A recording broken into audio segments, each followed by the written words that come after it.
أعوذ بالله من الشيطان الرجيم. بسم الله الرحمن الرحيم. الصلاة والسلام عليك يا سيدي يا رسول الله وعلى آلك وأصحابك يا سيدي يا حبيب الله. الصلاة والسلام عليك يا سيدي يا رسول الله وعلى آلك وأصحابك يا سيدي يا نبي الله. الصلاة والسلام عليك يا سيدي يا رسول الله وعلى آلك وأصحابك يا رحمة للعالمين صلی اللہ علیہ وسلم۔ تمام تعریفیں، سب طرح کی تعریفیں اللہ ہی کے لیے، تمام تعریفیں، سب طرح کی تعریفیں رب کائنات ہی کے لیے، جس نے آدم علیہ السلام سے مخلوق کو پیدا فرمایا، اور درود ہو، سلام ہو اس ذات عالی پر،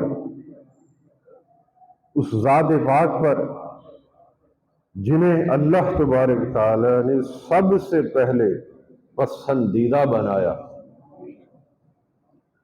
وہ میرے آقا و مولا ہیں، وہ میرے مرشد پاک کے آقا اور مولا، وہ ہم تمام غلاموں کے آقا، وہ اس کائنات کے مرکز اور خوبصورتی کے تخت پر جلوہ فرما، وہ اس کائنات کے مرکز اور خوبصورتی کے تخت پر جلوہ فرما، وہ تمام انبیاء علیہ السلام پر آخری مور ہے، وہ اول بھی ہیں، وہ آخر بھی ہیں، آپ ظاہر بھی ہیں باطن۔ اے اللہ، وہ تیری ساری مخلوق میں، ساری کائنات میں، تیری خالقیت کے کل دائرے میں سب سے بہتر ہے۔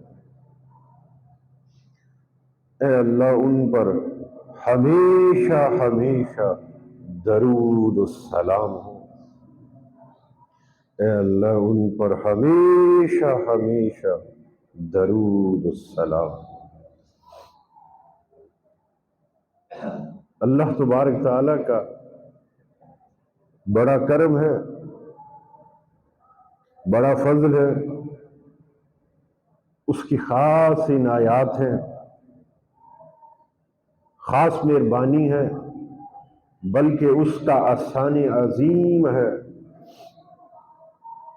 ہمارے وجود لطیف پر، ہمارے قلب و باطن پر، کہ اس نے ہمیں نبی اکرم صلی اللہ علیہ وآلہ وسلم اس صدقے سے، آپ کے گھرانے کی خیرات سے، اپنے مقبولوں کی بارگاہ میں اپنے ذکر کے واسطے جمع ہونے کی توفیق بخشی۔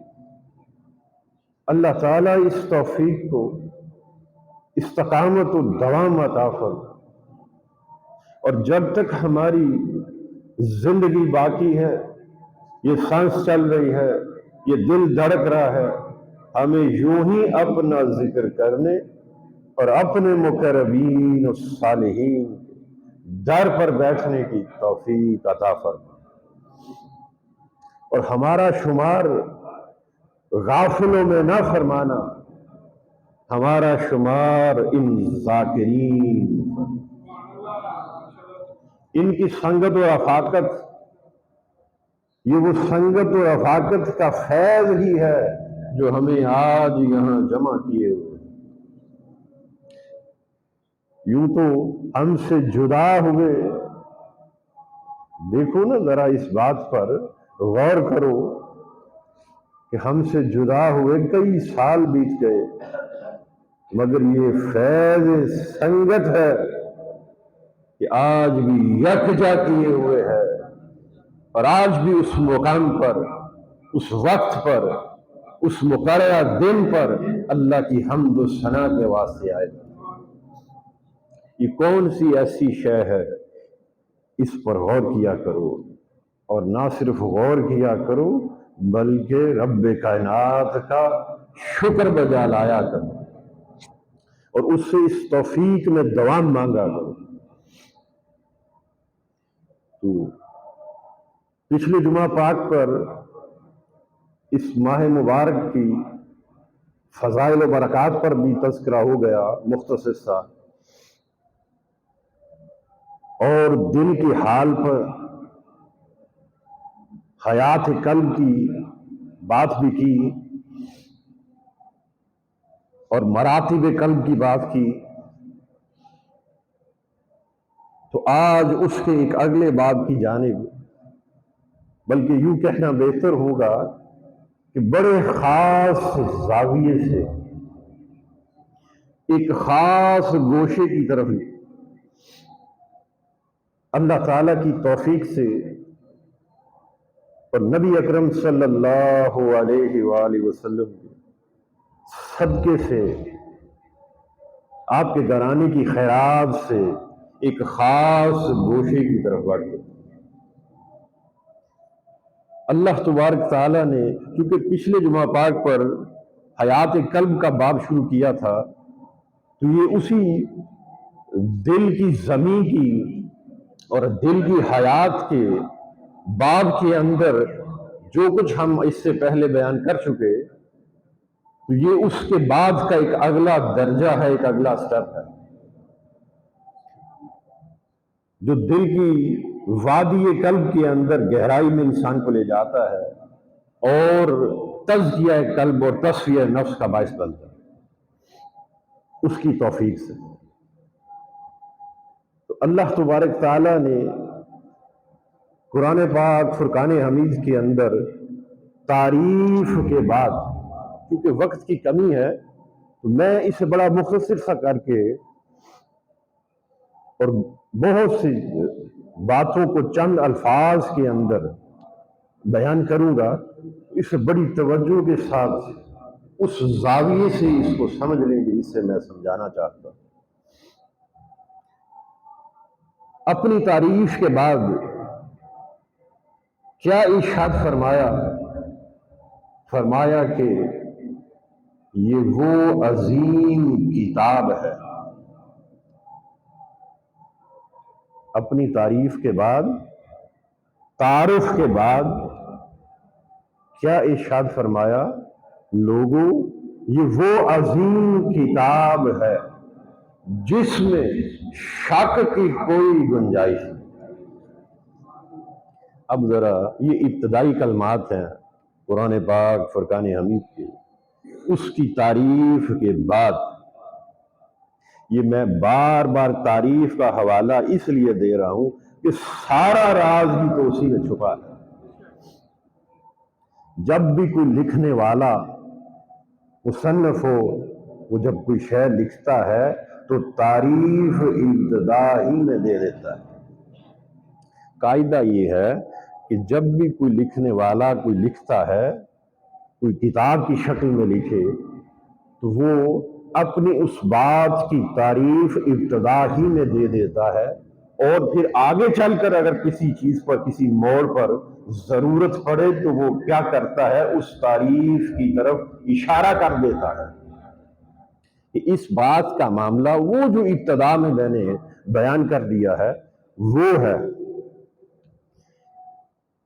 تو فرمایا کہ یہ وہ عظیم کتاب ہے لوگوں، یہ وہ عظیم کتاب ہے کہ جس میں شک کی کوئی گنجائش نہیں۔ اب یہ شک کیا ہے؟ ہم بارہا الحمد سے والناس تک مطالعہ کرتے ہیں، قرآن پاک کی تلاوت بھی کرتے ہیں، پڑھتے ہیں، پڑھاتے ہیں، مترجم کی جہت سے بھی پڑھتے ہیں، مفسر کی جہت سے بھی پڑھتے ہیں، تو یہ ہمارا پڑھنا کیا ہے؟ اور رب کائنات نے فرمایا یہ وہ عظیم کتاب ہے کہ جس میں شک کی کوئی گنجائش نہیں ہے، شک سے، ظن سے میں نے اسے پاک کر دیا۔ اس کی یہ شان نہیں کہ اس میں شک ہو، اس کی یہ شان نہیں کہ اس میں ظن کی کوئی کیفیت ہو، میں نے اسے کیا کیا ہے؟ پاک کر دیا ہے۔ یہ وہ عظیم کتاب ہے تمہارے واسطے رشد و ہدایت کا وہ ذریعہ ہے جو جس میں شک کی کوئی گنجائش نہیں۔ تو ہم جب اسے پڑھتے ہیں، پڑھاتے ہیں، سنتے ہیں، سناتے ہیں، تو ہر لفظ کے معنی کے بعد ہمیں ہر لفظ پڑھنے کے بعد 10 نیکیاں دی جاتی ہیں۔ یوں نامہ اعمال کے اندر نیکیوں کا تو اضافہ ہوتا چلا جاتا ہے پڑھنے سے، پڑھانے سے، سننے سنانے سے، مگر کیا ہم نے اس کلام حق سے ہدایت کو پا لیا ہے؟ سوال یہ ہے کہ ہم میں کچھ لوگ حافظ بھی ہیں، بولیے ہے کہ نہیں؟ کیا سوال یہ ہے کہ ہم نے قرآن پاک فرقان حمید سے ہدایت، رشد و ہدایت کو لیا ہے؟ اور لیا ہے تو کس قدر لیا ہے؟ یہ ایک سوچ اور ایک فکر کا ایک، تو رب کائنات نے فرمایا کہ اس میں شک کی کوئی گنجائش نہیں ہے۔ اب شک کیا ہے؟ چونکہ دل کی زمین کی بات ہے، حیات قلب کی بات ہے۔ جب دل بندے کا زندہ ہو جاتا ہے تو پھر اس پر ہر شے وارد ہوتی ہے۔ جب دل زندہ ہو جائے، دل کے اندر حیات آ جائے، دل پاکیزہ ہو جائے، تو پھر اس دل پر ہر شے وارد ہوتی ہے۔ پھر اگر پاکیزہ دل کے ساتھ اور نفس پاک ہو جائے، دل ہر عیب سے پاک ہو جائے، قلب سلیم بن جائے، تو پھر کلام حق جو پڑھتا ہے تو وہ دل پر وارد ہوتا ہے۔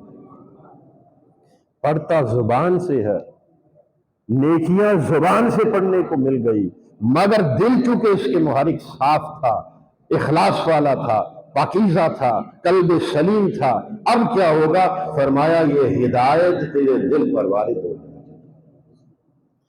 تو یہ جو ہدایت کا اور دل کا تعلق ہے، اس کے اندر مرتبے ہیں۔ یہ بڑی خاص بات، بڑا خاص ایک نقطہ بتا رہا ہوں۔ سب سے پہلے کیا ہے؟ جہل ہے۔ انسان کے دل کی جب حیات اسے نصیب ہوتی ہے تو سب سے پہلے اس دل کی کیفیت کیا ہے، اس دل کا حال کیا ہے، اس دل کا مرتبہ کیا ہے؟ وہ جہل ہے۔ یہ سب سے پستی کا ہے، جسے ہم عرف عام میں جہالت بھی کہتے ہیں، کہ کسی شے سے لا علم ہونا، کہ اس بندے کو علم نہیں ہے۔ تو پتہ یہ چلا کہ علم وہ مرتبہ ہے جو انتہا کا ہے، نقطہ کمال ہے، اور جہل وہ مرتبہ ہے جو پستی کا ہے۔ تو جب بندے کا دل زندہ ہوتا ہے تو ابتدائی قاعدے کے اندر وہ دل مقام جہل پر ہوتا ہے۔ اس کے بعد جب اس کو ترقی دے دی جاتی ہے، وہ اللہ تعالیٰ کی طرف استغفار کے ساتھ، توبہ کے ساتھ وہ بندہ رجوع کرتا ہے، اللہ کی یاد میں رہتا ہے، حمد و ثنا میں رہتا ہے، تو پھر اس کے بعد اس دل کے حال کو بدل دیا جاتا ہے، اس دل کو ترقی دے دی جاتی ہے، وہ دل جہل سے اٹھ کر پھر وہم کی کیفیت میں آ جاتا ہے، مرتبہ وہم پر آ جاتا ہے۔ یہ جو ہم کہتے ہیں نا کہ ہمیں وہم ہو گیا کہ شاید ایسا ہے، وہ لوگ کہتے ہیں کہ نہیں آپس میں کہ مجھے وہم ہے کہ شاید ایسا ہے۔ اس سے پہلے دل مردہ تھا، دل کو حیات دی، زندہ کیا، تو پھر فرمایا اب تیرا دل مقام جہل پر ہے کہ تجھے کسی شے کا علم نہیں، ہر علم سے تو عاری ہے۔ جب اسے علم آیا تو وہم کا مرتبہ تھا، اب پتہ چلا کہ کچھ نہ کچھ آ گیا ہے کہ جس کو ٹٹولتا ہے کہ کچھ ایسا ہے، مجھے کچھ وہم ہے۔ پھر فرمایا کہ اس کے بعد انسان کی طبیعت کے اندر، دل کے اندر وہم کے بعد شک پیدا ہوتا ہے۔ کیا پیدا ہوتا ہے؟ شک پیدا، شک کی کیفیت پیدا. جب بندہ اللہ تعالیٰ کی طرف متوجہ ہو جاتا ہے توبہ کے ساتھ، استغفار کے ساتھ، اخلاص کے ساتھ، غفلتوں کو ترک کر کے جب اللہ تعالیٰ کی طرف متوجہ ہوتا ہے تو جہل سے اس کا دل وہم، اور پھر وہم سے اس کا دل شک پر آ جاتا ہے. اب ذرا غور کریں ہماری زندگی کے اندر کس قدر شک ہے کہ نہیں؟ صبح و شام ہم شک میں ہیں کہ نہیں؟ وہم کے اندر ہیں یا نہیں ہیں؟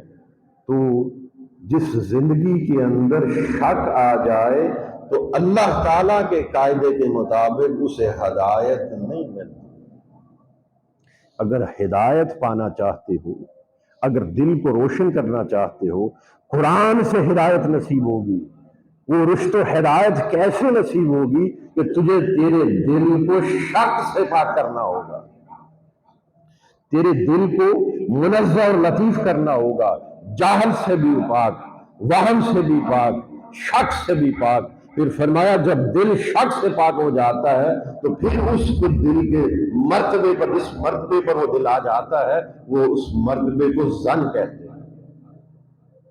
اب جب بندہ جاہل پر تھا اس کے دل کی کیفیت، یوں تو مسلمان ہیں نا سارے، کلمہ گو ہیں، مگر کیسے کلمہ گو ہیں کہ موت سے بھی ڈرتے ہیں.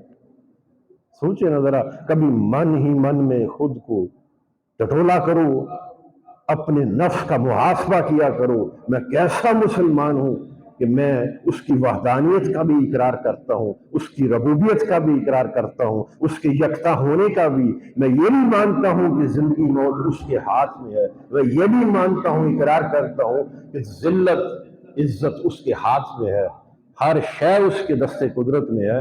مگر پھر بھی میں موت سے گھبراتا ہوں. بولو، موت سے گھبراتے ہو کہ نہیں؟ میں نے اس سے قبل یہ بات کی تھی کہ ان اولیاء کا طرز طریق یہ ہے، وہ کہتے ہیں ہمیں موت کا کچھ خوف نہیں. ہم نے تو موت کو خود اپنے آپ سے جوڑ رکھا، ہم نے اپنے آپ کو موت دے رکھی ہے. موت کا ہمیں کوئی خوف نہیں، ہمیں خوف ہے تو فقط فوت کا ہے. ہم تو پہلے ہی مرے پھرتے ہیں، اس کے عشق میں پہلے ہی مرے. ہمیں موت کا تو کوئی خوف نہیں، خوف ہے تو فوت کا، کہیں فوت نہ ہو جائے. ان اولیاء کے ہاں موت کیا ہے؟ دنیا سے کٹ جانا. جب بندے کی موت واقع ہو جاتی ہے، دنیا سے کٹ جاتا ہے، وہ عزیز و قارب، وہ رشتہ دار، وہ بیوی بچے کیا کہتے ہیں؟ جلدی کرو اس کو، اس کی گھر سے نکال دیتے ہیں. کہاں چلا جاتا ہے؟ قبرستان میں چلا جاتا ہے. دنیا سے کٹ جاتا ہے کہ نہیں؟ تو وہ فرماتے ہیں موت کہتے ہیں دنیا سے کٹ جانے کو، ہمیں اس کا کوئی خوف نہیں، ہم تو دنیا سے پہلے ہی کٹے ہوئے. ہمیں ڈر ہے تو فوت کا ہے. وہ کہتے ہیں فوت کہتے ہیں مولا سے کٹ جانے کا. ہمیں اس چیز کا خوف ہے کہیں رب سے نہ کٹ جائیں، کہیں ہمارا اللہ تعالیٰ سے تعلق کمزور نہ ہو جائے، کہیں اللہ سے جو ہماری نسبت ہے وہ کہیں کمزور نہ ہو جائے. اس کو کہتے ہیں فوت ہو جانا. جو بندہ موت، جسے موت آ جائے وہ دنیا سے کٹ جاتا ہے، اور جو فوت ہو جائے وہ اللہ سے کٹ جاتا ہے. تو موت اور فوت کا ہم تو ایک ہی لفظ استعمال کرتے ہیں، اس کا ایک ہی معنی اخذ کر لیتے ہیں کہ وہ فلاں شخص فوت ہو گیا، فلاں شخص اس کو موت آ گئی. ساروں کو ایک ہی لفظ میں ایک ہی معنی سے تشبیہ دے لیتے ہیں. مگر ان کے ہاں یہ فرق ہے، سوچ کا پیمانہ ہے. تو جب بندے کا دل زندہ ہو جائے، قلب حی بن جائے، اور اسے اپنی غفلت کا اندازہ ہو جائے کہ میں غافل ہوں، اور وہ اس غفلت کو ترک کر کے اللہ کی طرف جب رجوع کرتا ہے، اس کے کلام کی طرف رشد و ہدایت کی نیت سے غرض سے جب بڑھتا ہے، تو فرمایا کہ یہ ہدایت سن لو کہ اس میں شک کی کوئی گنجائش نہیں ہے، اور یہ ہدایت فقط پرہیزگاروں کے لیے. میں من آپ کو ترجمہ بتا رہا ہوں کہ فرمایا یہ وہ عظیم کتاب ہے کہ جس میں شک کی کوئی گنجائش نہیں ہے۔ رب کائنات نے اشارہ کس طرف فرمایا ہے، ذرا اس پر غور کریں کہ اگر ہدایت پانا چاہتے ہو، مجھے پانا چاہتے ہو، میری رضا چاہتے ہو، میری نکاح چاہتے ہو، مجھ سے ملاقات چاہتے ہو، تو پھر کیا کرو؟ میری قربت خاص میں آنا چاہتے ہو تو سن لو، اس قرآن کو تھام لو، اور اس قرآن کا فیض تجھے اس وقت نصیب ہوگا جب تجھ میں شک باقی نہ رہے، کیونکہ یہ کتاب وہ عظیم کتاب ہے جس میں شک کی کوئی گنجائش نہیں ہے، اور یہ ہدایت پرہیزگاروں کے لیے ہے۔ کون سے پرہیزگار؟ اب اس پر ذرا غور کریں۔ دل جب زندہ ہوا تو پہلے جاہل کے مقام پر تھا، اب جب تم اس مقام پر اس کیفیت سے قرآن پاک کی تلاوت کرو گے، ثواب تو ملے گا، نیکیاں تو ملیں گی، مگر وہ فیض، وہ رشد و ہدایت دل پر وارد نہیں ہوگی۔ ساری زندگی پڑھتے رہو، اگر دل کی ترقی نہیں ہوگی، اصلاح نہیں ہوگی، تو پھر اس وقت تک فیض قرآن پاک کا نصیب نہیں ہوگا، کیونکہ یہ قاعدہ ہے کہ یہ اس میں شک کی کوئی گنجائش نہیں ہے۔ جب تک تیرا دل شک سے پاک نہ ہو جائے، اس میں رشد و ہدایت نہیں آ سکتی۔ تو پتہ یہ چلا کہ شک اگر باقی رہے تو ہدایت دل میں داخل بولو نہیں ہوتی۔ اگر دل کے اندر شک رہے تو ہدایت اس میں داخل نہیں ہوتی۔ ہدایت اس لمحے داخل ہوگی جب دل شک سے پاک ہو جائے۔ تو پہلا جو تھا مرتبہ دل کی حالت وہ جہل تھی، پھر وہم آ گیا، وہم سے پھر شک کی طرف چلا گیا بندہ، اور پھر فرمایا اس میں اور بہتری آئی تو پھر شک سے وہ ظن کی طرف چلا گیا کہ اب اس بندے کے دل کے اندر جہل بھی نہیں رہا، کچھ نہ کچھ علم داخل ہو گیا ہے، کچھ نہ کچھ نور اس بندے کے دل میں آ گیا ہے، اب اس کے اندر وہم کی کیفیت بھی نہیں، اب اس بندے کے اندر شک کی کیفیت بھی نہیں، مگر فرمایا اس میں ابھی ظن باقی ہے۔ اور جب ظن بھی نہیں رہتا، بندے کا دل اور منزہ اور لطیف ہو جاتا ہے، اور اعلیٰ ہو جاتا ہے، اللہ کی یاد سے، اس کی حمد و ثنا سے اور پاکیزہ ہو جاتا ہے، تو پھر نہ جاہل رہتا ہے، نہ وہم رہتا ہے، نہ شک رہتا ہے، نہ ظن رہتا ہے، پھر اس بندے کا دل مقام علم پر فائز ہو جاتا ہے۔ جب بندے کا دل مقام علم پر آ جاتا ہے تو پھر فرمایا یہ وہ لمحہ ہے، اب جب تو پڑھے گا، پہلے قرآن پاک سارا پڑھ لیتا تھا، اب فرمایا ایک آیت پڑھتا ہے تو اس میں زندگی بیت جاتی ہے۔ بڑے جلیل القدر اولیاء صالحین گزرے، وہ فرماتے ہیں کہ ہم جب اللہ کے کلام کی تلاوت کرتے قیام اللیل کے اندر، اس رات کے ربط کے اندر، تو ساری رات ایک آیت بھی گزر جاتی۔ اگر جنت کا بیان ہے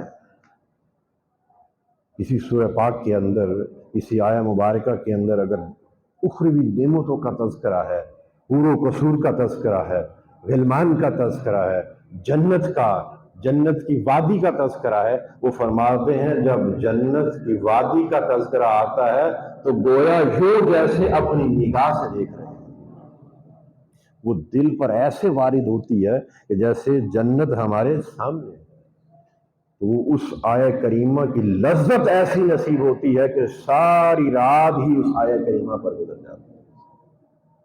تو اس سے پتہ یہ چلا کہ ولایت کسے کہتے ہیں۔ میں اکثر اس بات پر زور دیتا ہوں کہ ولایت زیادہ عبادت کرنے والے کو نہیں کہتے، یا یہ ولی ہے تو شاید ساری رات ایک ٹانگ پر کھڑا ہو کے عبادت کرتا ہے، ساری رات نوافل پڑھ، نہیں، وہ سوتے بھی ہیں، وہ فرائض سے ہٹ کر نوافل بھی ادا کرتے ہیں، مگر وہ سوتے بھی ہیں، مگر وہ تجھ ہی میں رہتے ہیں، مگر وہ کچھ پاتے ہیں جو تو نہیں پاتا، وہ مجھ سے وہ کچھ دیکھتے ہیں جو تو نہیں دیکھتا۔ کیوں؟ کیونکہ ان کے سینوں میں دھڑکنے والا دل قلب سلیم ہے۔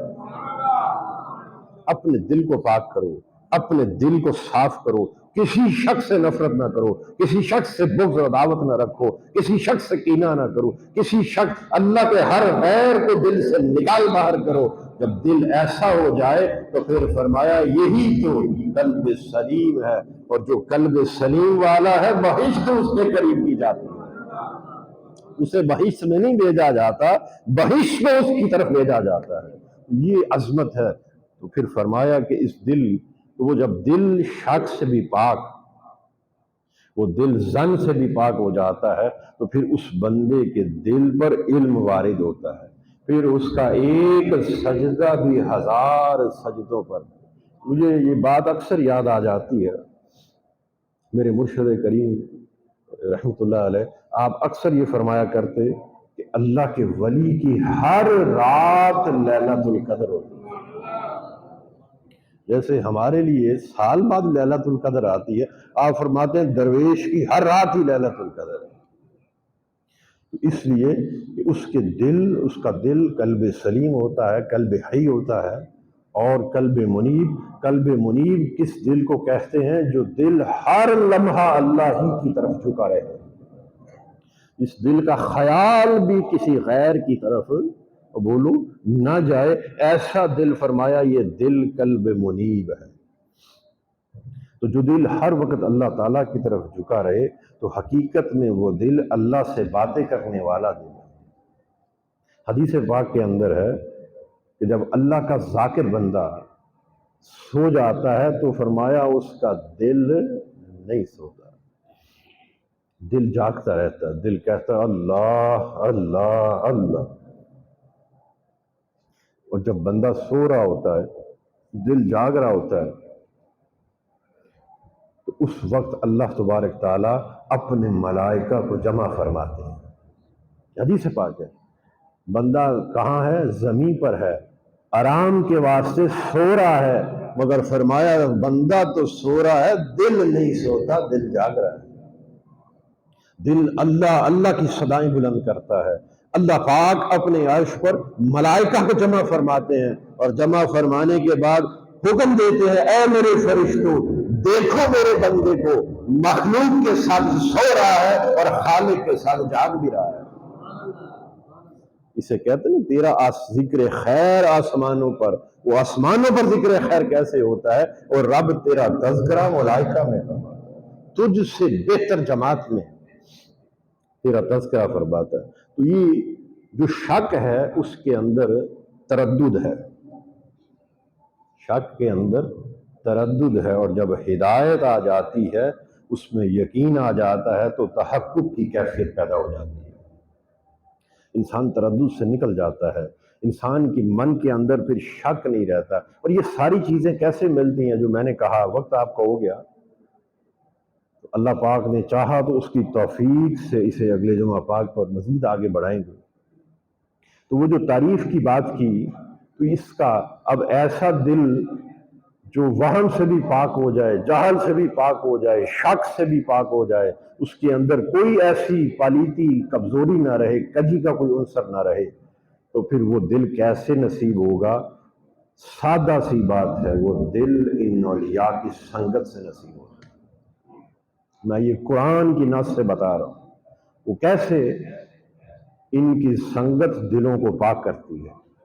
ولی کامل کی، اللہ کے ذاکر بندوں کی سنگت دلوں کو پاک کرتی ہے، دلوں کو حیات بخشتی ہے، اور دل سے نفاق اور کمزوری کو دور کر دیتی ہے۔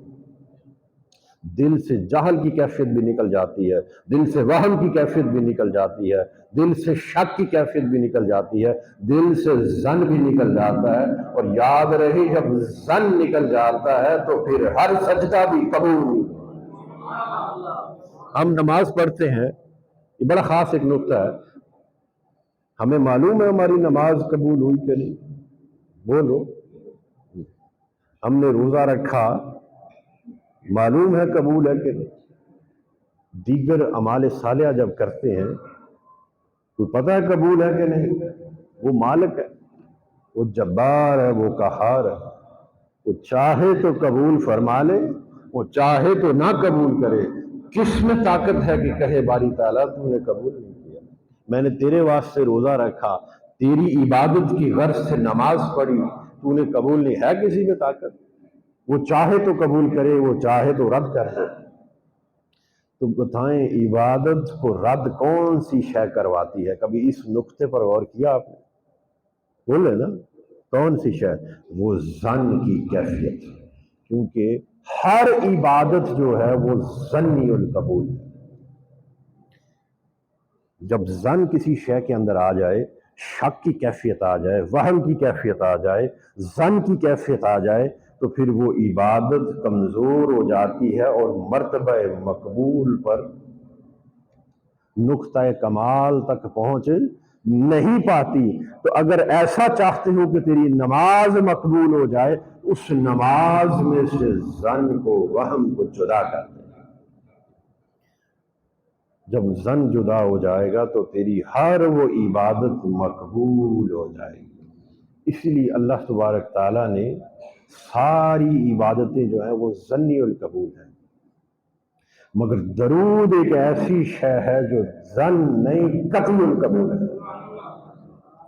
وہ یہ کہتے ہیں نا کہ یہ علم نافع ہے، اور یہ تصوف کی اصطلاح ہے کہ یہ علم جو ہے یہ علم نافع ہے، یہ علم قطعی ہے، یہ علم ظنی ہے۔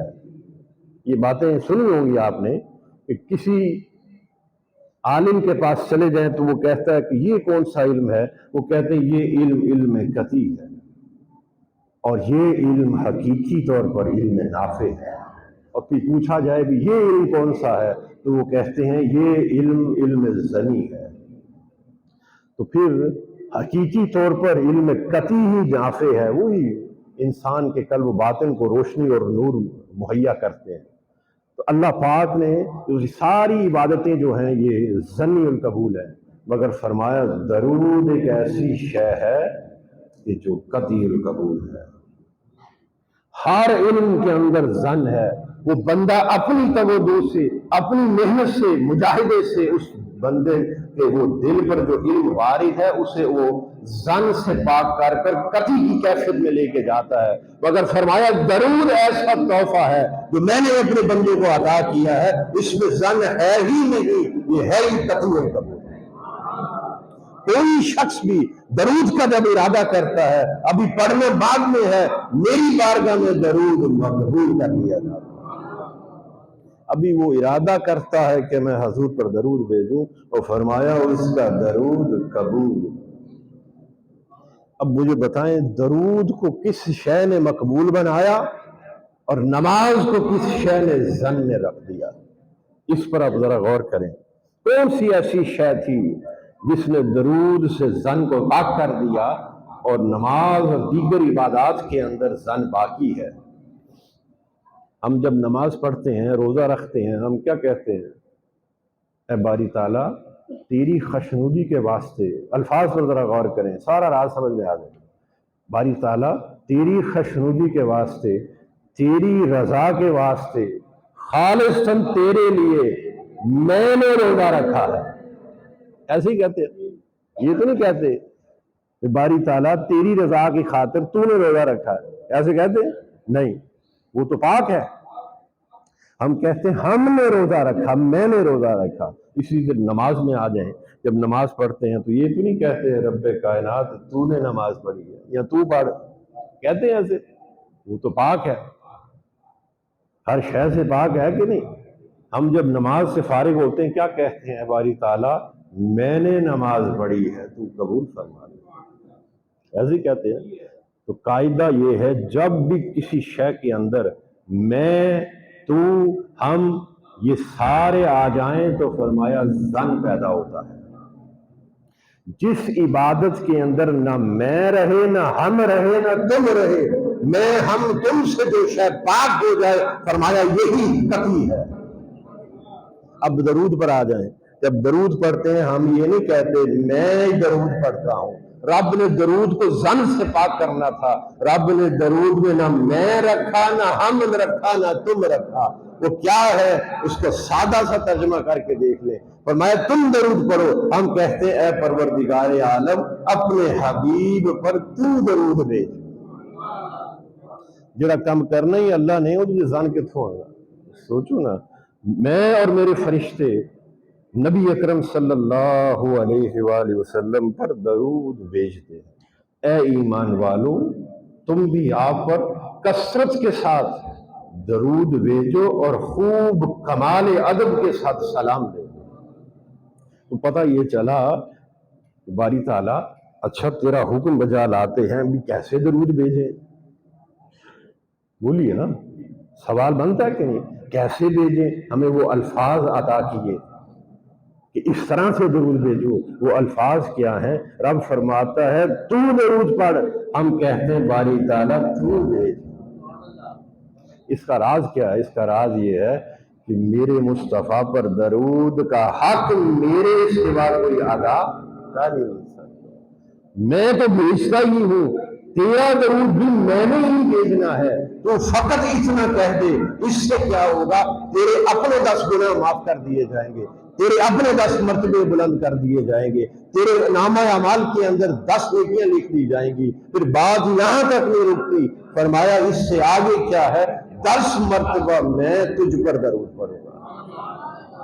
اے میرے محبوب پر درود پڑھنے والے، اب کیا ہے؟ تو نے میرے مصطفیٰ پر درود پڑھا ہے، جا تیری 10 نیکیاں تجھے عطا کی، جا تیرے 10 گناہوں کو مٹا دیا، جا تیرے 10 مرتبوں کو اونچا کر دیا۔ بات یہاں تک نہیں تھمتی، میرے مصطفیٰ پر درود پڑھنے والے، جا 10 مرتبہ تجھ پر درود ہو۔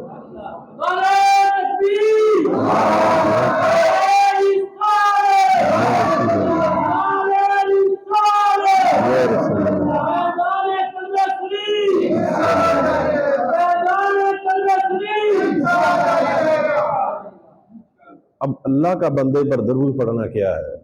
کبھی غور کریں نا اس بات پر۔ ہم دنیاوی کاموں میں تو بڑا وقت ضائع کرتے ہیں کہ نہیں؟ اس سے کچھ حاصل نہیں ہوگا۔ حقیقی نفع اور نقصان وہی ہے، یاد رہے، جو کسی کا آخرت میں ہوا۔ حقیقی نفع بھی وہ ہے جو کسی کو آخرت میں ہوا، اور حقیقی نقصان بھی وہ ہے جو کسی کا آخرت میں ہوا۔ یہ دنیا کے نفع اور نقصان کیا ہے؟ تو کبھی غور کریں اس بات پر، اللہ کا بندے پر درود پڑھنا کیا ہے؟ جب یہ آیہ کریمہ نازل ہوئی کہ اللہ اور اس کے فرشتے نبی اکرم صلی اللہ علیہ وآلہ وسلم پر درود بھیجتے، اے ایمان والو تم بھی آپ پر کثرت کے ساتھ درود بھیجو، خوب کمال ادب سے سلام پیش کرو۔ جب یہ آیہ کریمہ نازل ہوئی تو حضرت ابو بکر صدیق رضی اللہ تعالی، آپ نے عرض کی، یا رسول اللہ صلی اللہ علیہ وآلہ وسلم، آقا آپ نے غلاموں سے اتنی محبت اور شفقت فرمائی ہے، اللہ پاک نے آپ کو جو کچھ عطا فرمایا آپ نے اس میں سے امت کو حصہ دیا ہے۔ اب یہ جو فضیلت آپ کو عطا ہے کہ اللہ پاک فرماتے میں اپنے حبیب پر درود بھیجتا ہوں، میرے فرشتے میرے مصطفیٰ پر درود بھیجتے ہیں، کیا اس میں سے بھی غلاموں کو حصہ ملے گا؟ جب یہ سوال کیا، اللہ پاک نے اگلی آیہ کریمہ جس کا میں ربط اس کے ساتھ قائم کرتا ہوں تو پھر سارے دروازے جو ہیں وہ کھول دیے جاتے ہیں معرفت کے۔ اللہ پاک نے فرمایا ہاں میرا حبیب اس میں سے بھی حصہ عطا فرمائے گا۔ وہ حصہ کیا ہے؟ اللہ اپنے حبیب صلی اللہ علیہ وآلہ وسلم پر درود بھیجتا ہے۔ ایک تو یہ فضیلت تھی، اس کے ساتھ دوسرے مقام کو اگر جوڑ لیں تو پھر فرمایا اور اللہ مومنین پر درود بھیجتا ہے، اور اللہ مومنین پر درود بھیجتا ہے۔ کیوں بھیجتا ہے؟ تاکہ انہیں اندھیروں سے نکال کر روشنی میں لے آئے۔ اب ذرا دیکھیں، اللہ پاک نے وقت نہیں بتایا، غور کریں نا اس بات پر۔ یہ فرما دیا نا کہ میرا حبیب اس میں سے بھی حصہ عطا فرمائے گا۔ وہ کیا ہے کہ اللہ اپنے حبیب پر درود پڑھتا ہے، بھیجتا ہے، اور اللہ مومنین پر، حضور کے غلاموں پر بھی درود بھیجتا ہے۔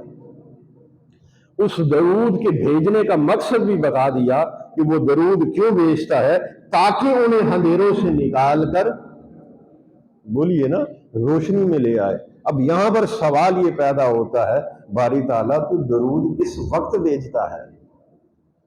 مومنین پر درود کس لمحے بھیجتا ہے؟ صبح بھیجتا ہے، شام کو بھیجتا ہے، دوپہر کو، رات کو، کس لمحے تو مومنین پر درود بھیجتا ہے۔ اب اس بات کو اس حدیث مبارکہ سے جوڑے، جو بندہ ایک مرتبہ میرے مصطفیٰ پر درود پڑھے میں اس کے 10 گناہ معاف کرتا ہوں، میں اس کے نامہ اعمال کے اندر 10 نیکیاں لکھ دیتا ہوں، میں اس بندے کے 10 درجے بلند کر دیتا ہوں۔ ہاں مجھ سے پوچھنے والوں، میں کس لمحے درود بھیجتا ہوں؟ جس لمحے کو میرے مصطفیٰ پر بھیجے گا پلٹ کر میں انہی الفاظ سے 10 مرتبہ تجھ پر بھیجوں گا۔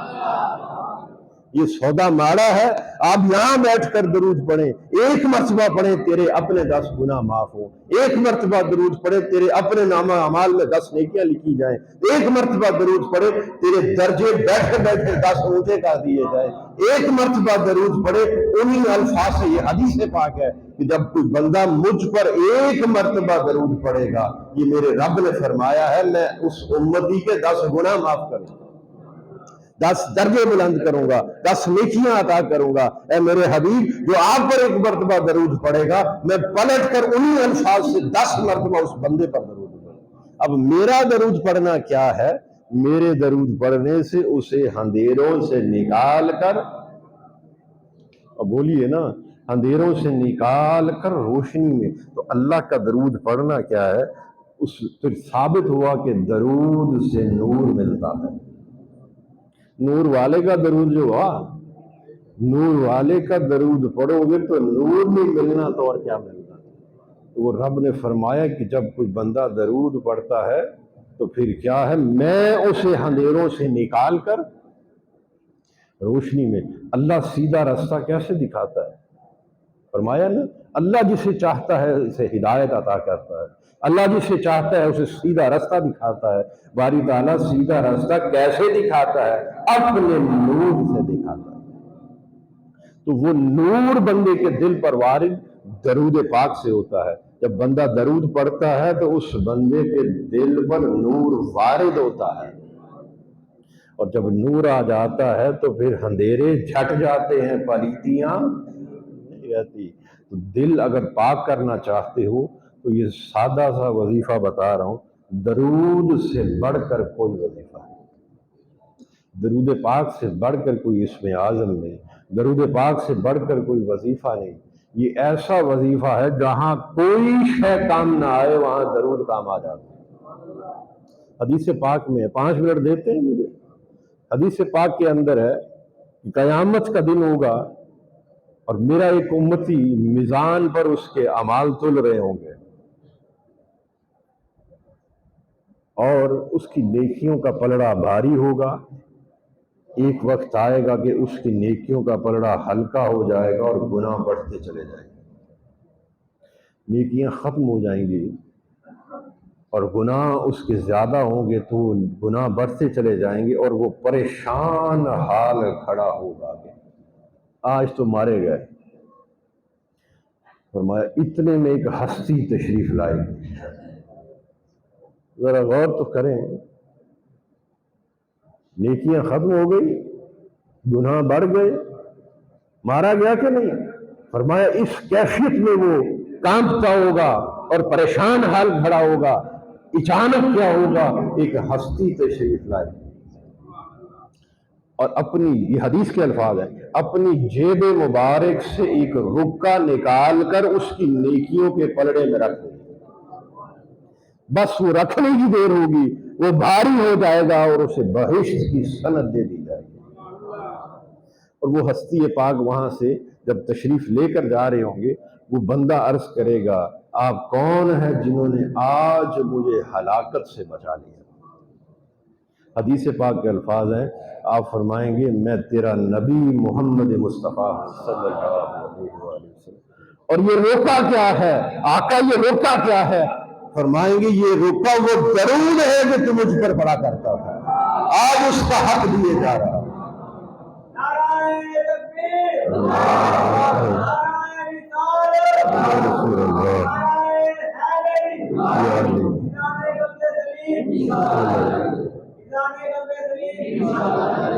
پتہ چلا کہ جہاں کوئی شے کام نہ آئے درود کام آیا کہ نہیں؟ پھر اسی لیے اسی طرح درجنوں حدیث مبارکہ ہے۔ ایک شخص ایسا ہوگا جو پل صراط سے گزرتا ہوگا، اور پھر گزرتا گزرتا چونکہ گناہ زیادہ ہوں گے گر پڑے گا. فرمایا جب گر پڑے گا تو پھر وہ اپنے آپ کو گھسیٹتا ہوگا. یہ حدیث پاک کے الفاظ ہیں. گھسیٹتا ہوگا کہ میں گھسیٹ کے کسی طرح سے اس کو پار کر لوں مگر پار نہیں کیا جا سکے اور پریشان حال ہوگا. فرمایا اتنے میں وہ درود آئے گا جو وہ مجھ پر پڑا کرتا تھا. وہ درود آئے گا, اس کو تھامے گا اور اٹھا کر پار کرا دے گا. پھر ایک اور حدیث پاک کے اندر, میں اسے مختصر کر رہا ہوں وقت کمی کی وجہ سے, فرمایا ایک اور حدیث پاک کے اندر اسی طرح ایک بندہ روز محشر اللہ تعالیٰ کی قربت کی وادی تک جا پہنچے گا. اس کے اور رب کائنات کے درمیان ایک حجاب حائل ہوگا. جب وہاں تک پہنچ جائے گا تو اب اس میں اتنی سخت باقی نہ ہوگی کہ وہ حجاب اٹھا کر آگے حاضر ہو جائے, اللہ کے حسن و جمال کا از خود مشاہدہ کر سکے. وہاں بیٹھا پریشان حالت گڑ گڑاتا ہوگا. اتنے میں درود آئے گا, اس بندے کو اٹھا کر وہ حجاب ہٹا کر اللہ کی بارگاہ میں حاضر کر. اسی طرح ایک حدیث پاک کے اندر ہے, ایک شخص کا نامہ اعمال تل رہے ہوں گے, نیکیاں ختم ہو جائیں گی, گناہ بڑھ جائیں گے. اللہ پاک حکم فرمائیں گے اے میرے فرشتوں اب اس کے درود والا کھاتا کھول. نیکیاں ختم ہوگی نا جو لے کر آیا ہے, اب کیا کروں, گناہ بڑھتے جا رہے ہیں, اب اس کی نیکیوں کے کھاتے میں سے کیا کرو, درود کا کھاتا کھول دو. فرمایا وہ نیکیوں والا فرشتہ وہ درود رکھتا جائے گا, ادھر گناہ والا گناہ رکھتا جائے گا. ایک لمحہ ایسا آئے گا کہ اس کے گناہوں سے 10 درود یا ایک روایت میں 20 درود بڑھ جائیں گے.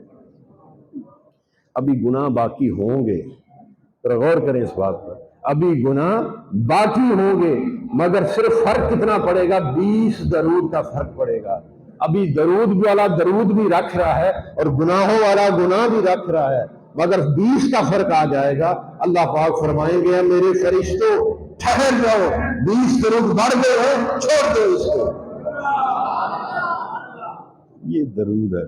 ہمیں تو اپنے نصیب پر خوش ہونا چاہیے کہ اللہ تعالیٰ نے ہمیں امتی بنایا تو کس کا بنایا. آقا پر درود نہ پڑھیں تو اور کیا کریں. بتاؤ اس ہستی پر درود نہ پڑھیں کیا کریں. تو اللہ پاک نے اسی لیے تو فرمایا لوگوں ہم نے تم پر احسان عظیم فرما دیا. کبھی قرآن اٹھا کر دیکھو, الحمد سے و ناس تک عظمت مصطفیٰ نے تو اور کیا ہے. ذرا آپ اگر حدیث مبارکہ کا مطالعہ کریں, کبھی عشق کے ساتھ اخلاص کے ساتھ, میں بڑا خاص نقطہ بتا رہا ہوں, کبھی حدیث مبارکہ کا مطالعہ کریں آپ اور کبھی قرآن پاک کی طرف نظر دوڑائیں, سامنے رکھ لیں. ایک طرف رب کا فرمان ہے اور دوسری طرف مصطفیٰ کا فرمان ہے. نتیجہ کیا نکلتا ہے, حضور اللہ کی بارگاہ کا ادب سکھاتے ہیں اور رب حضور کی بارگاہ کا ادب سکھاتے ہیں. قرآن اٹھا کر دیکھ لو, اس کے سوا کوئی شے نظر نہیں آئے گی. آپ کی حدیث پاک میں کیا ہے, اللہ کی بارگاہ کا ادب ہے, اور اللہ کے قرآن میں کیا ہے, مصطفیٰ کی بارگاہ کا ادب. رب سکھاتا ہے لوگوں جب تمہیں میرے مصطفیٰ بلائیں. اب سوچو ذرا اس بات کو کہ قرآن کا اترنا کیا ہے, رشد و ہدایت ہے.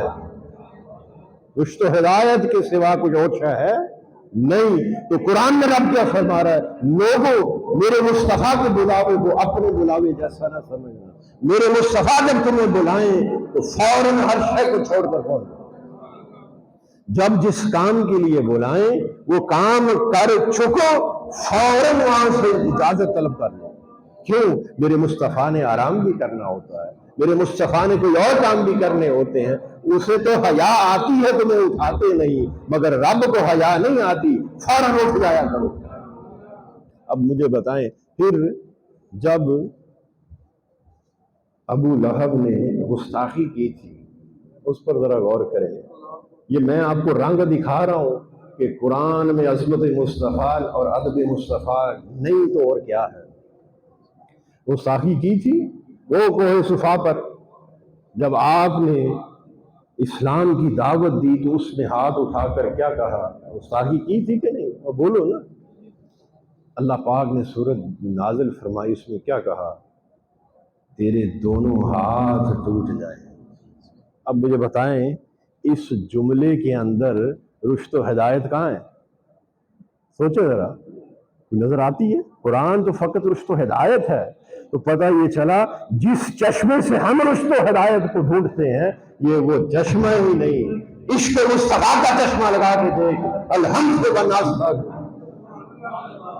رب نے فرمایا تیرے دونوں ہاتھ میرے مصطفیٰ کی طرف ہاتھ اٹھا کر بات کرنے والے، تیرے دونوں ہاتھ ٹوٹ جائیں، اور وہ جو تیری بیوی جہنم میں جائے، کون سی بیوی؟ وہ گٹھڑیاں اٹھانے والی۔ رب کی یہ شان ہے؟ مجھے بتائیں، ذرا غور کریں، اللہ کی یہ شان ہے کہ وہ جملے کسے؟ بولیے نا، ہے یہ شان؟ مگر جہاں مصطفیٰ کی بات آ جائے تو رب بھی فرماتا ہے تیرے ہاتھ ٹوٹ جائیں، تیری وہ بیوی بھی جہنم میں جا گرے، کون سی؟ وہ جو گٹھڑیاں باندھنے والی تھی۔ الحمد سے والناس تک دیکھ لیں، اللہ پاک نے کبھی بھی اپنی ذات کا دفاع میں جلال نہیں فرمایا۔ بہت سے ایسے بدبخت بھی گزرے کہ اللہ کو معاذ اللہ گالیاں دینے والے بھی گزرے، اللہ تعالیٰ کے ساتھ شریک ٹھہرانے والے، اس کی بیوی بچے بنانے والے بھی گزرے۔ اللہ پاک نے علم کے ساتھ اپنے انبیاء کو ایسی ہدایت نصیب فرمائی کہ علم کے ساتھ ان کی اس بات کو رد فرمایا، مگر کبھی جلال میں نہیں آیا۔ مجھے بتائیں آیا کبھی جلال میں؟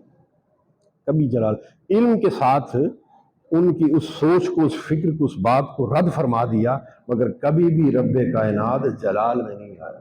الحمد سے والناس تک دیکھ لیں، جہاں بھی جلال میں آیا ہے عظمت مصطفیٰ کے بعد۔ میرے مصطفیٰ کی طرف ہاتھ اٹھانے والے، اور تیرے ہاتھ ٹوٹ جائیں، تو بھی جہنم میں جا گر، تیری بیوی بھی جہنم میں جائے، کون سی بیوی؟ وہ گٹھڑیاں باندھنے والی۔ یہ عظمت مصطفیٰ ہے۔ تو سارا قرآن جب دیکھو تو اس میں عظمت مصطفیٰ، ادب مصطفیٰ ملتا ہے، تو پتہ یہ چلا نچوڑ یہ ہے کہ جب تک آپ کے دل کے اندر محبت مصطفیٰ نہ آ جائے، عشق مصطفیٰ نہ آ جائے، ادب مصطفیٰ نہ آ جائے، اتباع رسول جب تک آپ کے وجود کا حصہ نہ بن جائے، تو پھر اس وقت تک رشد و ہدایت قرآن کی نصیب۔ دل زن سے پاک نہیں ہو سکتا، دل وہم سے پاک نہیں ہو سکتا، دل شک سے پاک نہیں ہو سکتا۔ شک اسی کا ہی پاک ہوتا ہے جس کے دل میں حضور کی محبت آ جائے۔ یہ آخری ایک واقعہ، ایک مرتبہ ایک صحابی، کیونکہ اس کی مطابقت سے یہ ہے، وہ کیا کرتے کہ وہ اپنا اونٹ جو تھا اس کو پکڑ کر لگام سے اس کو گول گول گھما رہے تھے، خود بھی گول چکر لگاتے، ساتھ اونٹ کو بھی۔ کسی دوسرے صحابی نے دیکھا، ان کا یہ کیا کرتے ہو؟ ان کا مجھے نہیں پتا میں کیا کرتا ہوں، اس کا مقصد کیا ہے؟ میں نے تو بس حضور کو ایک دفعہ ایسے کرتے دیکھا تھا، بس کیے جا رہا ہوں۔ اس کی حکمت اللہ جانے اور اس کا رسول جانے، میں تو حضور کو دیکھے پر کیے جا رہا ہوں۔ حضرت عمر فاروق کا یہ عقیدہ، طواف کرتے ہوئے حجر اسود کے سامنے آئے، کہا ہے حجر اسود اللہ کی عزت کی قسم میں تجھے کبھی بھی بوسہ نہ دیتا، ایت پتھر ہی ہے نا، کبھی بھی بوسہ نہ دیتا اگر حضور کے لب تیرے ساتھ لگے نہ دیکھے ہو۔ تو یہاں سے پتہ چلا کہ حضرت عمر فاروق کی منشا پتھر کو بوسہ دینا تھی یا لب مصطفیٰ کو دینا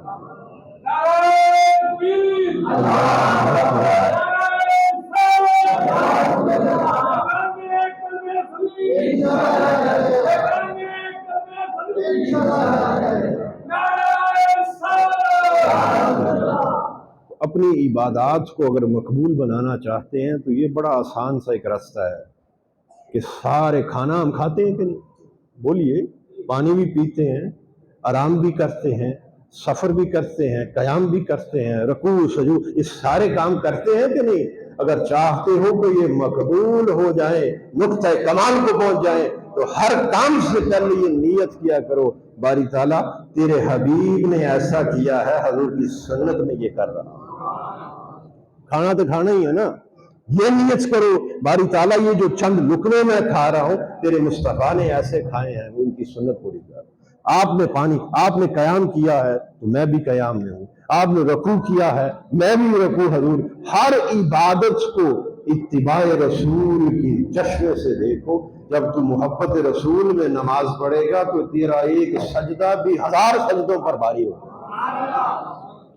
اپنی عبادات کو اگر مقبول کرنا چاہتے ہو، اپنے روزمرہ کے کام جتنے بھی کام ہیں سارے کام جو حضور نے کیے ہیں آپ بھی کرتے ہیں.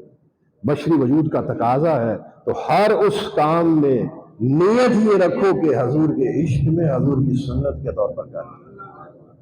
اس سے بڑا اور کوئی رستہ ہی نہیں قربت الہی کو پانے کا. اللہ پاک سے دعا کریں اے اللہ حضور علیہ الصلوۃ والسلام کے نالین پاک کی خاک پاک صدقہ ہمارے تمام صغیرہ و کبیرہ گناہ معاف فرما، ہماری تمام کزی اور خامیوں کو درگزر فرما دے. ہمیں قبر کے عذاب سے، محشر کے عذاب سے، صراط اور میزان اور قبر کی ہولناکی سے بچا، موت کی سختی سے بچا، ہمارا خاتمہ ایمان پر فرما. اے اللہ حضور علیہ الصلوۃ والسلام کے نالین پاک کی خاک پاک کا صدقہ ہمیں اپنے مقربین جیسی عبادات و تسبیحات کرنے کی توفیق عطا فرما. ہمیں قلب سلیم عطا فرما، ہمیں پاکیزہ نفس عطا فرما، ہمیں ایسی زندگی عطا فرما جسے تو پسند فرماتا ہے. ہمیں ہر اس کام سے بچا لے جسے تو نے ناپسند فرمایا.